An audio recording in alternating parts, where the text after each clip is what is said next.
Hello everyone, welcome to my channel. आज हम लोग पढ़ेंगे 10th आईसीएसई बोर्ड का फिजिक्स। 10th आईसीएसई का फिजिक्स, ठीक है। साउंड चैप्टर पढ़ रहे हम लोग। बताओ साउंड क्या होता है? ये फॉर्म ऑफ एनर्जी होता है साउंड, ठीक है। तो पॉइंट वाइज बता देता हूँ मैं। It is a form of energy और ये क्रिएट कैसे होता है? वाइब्रेशन के थ्रू। तो लिखो all sounds are produced by vibration of objects, ठीक है। तो ये वाइब्रेशन होगा तो साउंड क्रिएट होता है। जैसे मैं बोल रहा हूँ तो यहाँ पे कॉम्प्रेशन हो रहा है, एनर्जी ट्रांसफर हो रहा है एक पार्टिकल से दूसरे पार्टिकल पे, तब तुम्हें साउंड सुनाई दे रही है, ठीक है। नेक्स्ट पॉइंट है when an object when an object moves backward or forward, ठीक है। तो बैकवर्ड और फॉरवर्ड में क्या करेगा? ये वाइब्रेट ही करेगा ना ऑब्जेक्ट।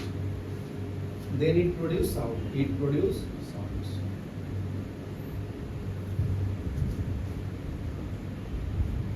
ठीक है। नेक्स्ट क्या है?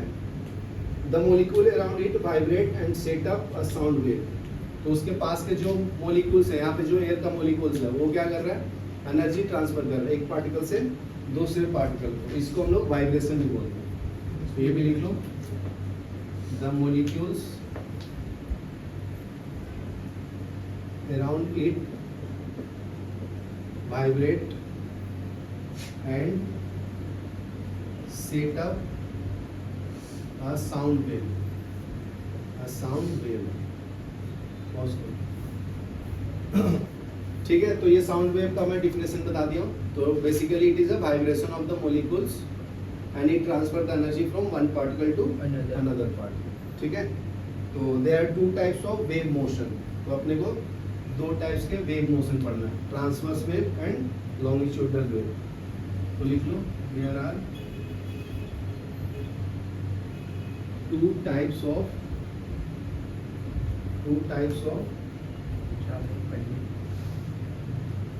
wave motion,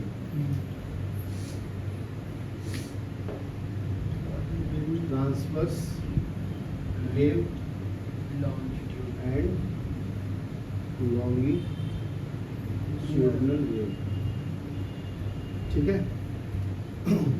तो साउंड ट्रैवल करता है तो उसको एक मीडियम चाहिए। लाइट ट्रैवल जब करता है तो उसको जरूरत नहीं मीडियम चाहिए, क्योंकि वो इलेक्ट्रोमैग्नेटिक वेव है, वो वैक्यूम में भी ट्रैवल करता है ना। लेकिन साउंड अगर यहाँ पे वैक्यूम क्रिएट कर दूंगा तो तुम्हें सुनाई नहीं देगा। उसको मीडियम चाहिए, सॉलिड भी हो सकता है, लिक्विड भी हो सकता है, गैस भी हो सकता है, ठीक है।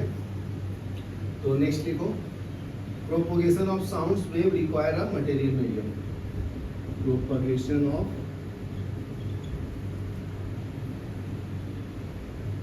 sound waves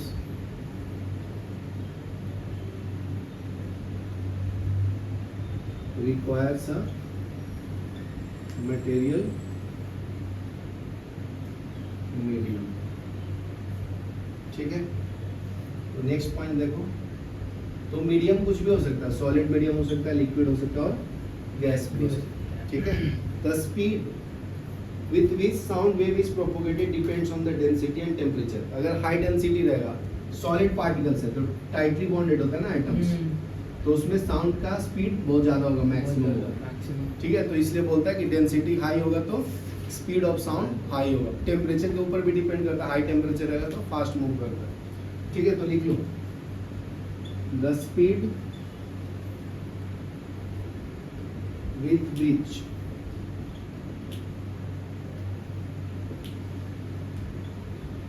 sound wave is propagated depends on the density, depend on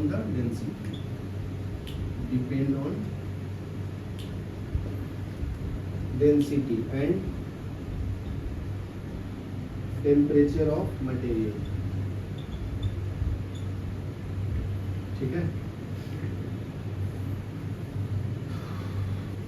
तो ये प्रेशर के इंडिपेंडेंट होता है, it is independent of the pressure. Next point लिखो, it is independent of pressure, it is मतलब कि पहले से कुछ इफेक्ट नहीं करेगा साउंड। नहीं, ठीक है। Sound travel faster in denser medium than in rare medium, ये तो बता चुका हूँ ना, तो लिख लो ये। और ऊपर लिखा है सेकंड पॉइंट भी है। हाँ तो ये भी लिख लो, faster in a denser medium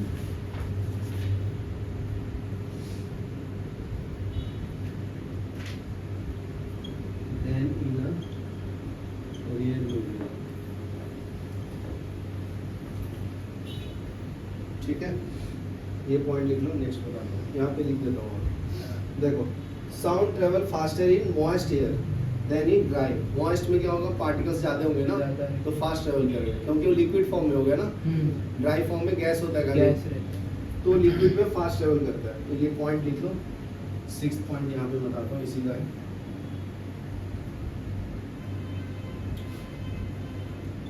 sound travels faster in a moist air than in dry air। लिख लगा दो।